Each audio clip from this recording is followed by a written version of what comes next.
Jamiyatda insonlar borki, ularning psixologiyasi va ularning ruhiyati bor. Psixologiya bu insonning ruhiyatini o'rganadigan, uning kechinmalari, ichki xohishlari va ehtiyojlarini o'rganadigan fan sohasi bo'lib hisoblanadi. Biz ushbu dasturda, ya'ni psixologiya bo'yicha kurslar mobaynida nimani o'rganmoqchimiz? Sizning psixologiyangiz, ruhiyatingiz va jamiki dunyoda bo'ladigan insonlar bilan bo'lgan munosabatingizni o'rganmoqchimiz. Misol uchun, psixologiya bu insonning ruhiyati, uning xulq-atvori va ichki kechinmalarini o'rganadigan fan sohasi bo'lganligi uchun nimani o'rganamiz? Siz o'zingizning ehtiyojlaringiz, hissiyotlaringiz, ruhiyatingiz va insonlarga munosabat jarayonida o'zingizning ichki kechinmalaringizni chiqarib berish jarayonlarini o'rganamiz. Biz oilada, jamiyatda, do'stlar davrasida yoki o'zimiz tengi hamkasblarimiz davrasida turli xil muammolarga duchor bo'lamiz va aynan o'sha muammolarga yechim topish ham bizning psixologiya bilan bog'liq bo'lgan bilimlarimiz, ularning jamiyatdagi o'rni, ya'ni psixologiya borasidagi insonlarning fikrlash doirasi bilan bog'liq bo'lib hisoblanadi.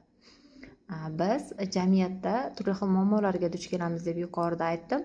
Muammolar qatorida oilaviy muammolarni ko'radigan bo'lsak, ya'ni er va xotin o'rtasidagi muammolar, u kichik muammo bo'lsin yoki katta muammo bo'lsin, kattami kichikmi baribir muammo va insonning psixikasiga ta'sir qiladi.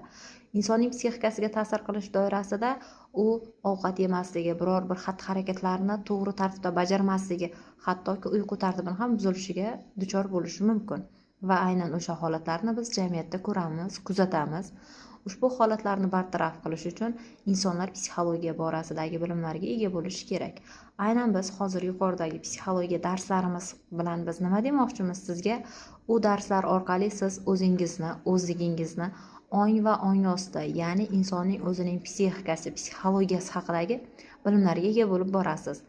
Bizning saytimizda, ushbu ilovamizda, ya'ni platformamizda turli xil tushunchalar berilgan, ya'ni soddadan murakkabga qarab.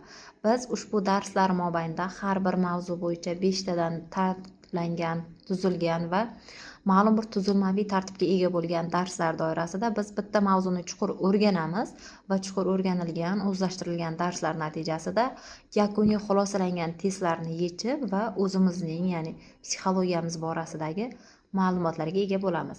Tasavvur qilaylik, insonlarning xarakteri degan jamiyatda gap bor. Xarakter o'zi aslida nima? Xarakter haqidagi tushunchalar qayerdan paydo bo'lgan? Aynan bularning barchasi psixologiyaga borib taqaladi.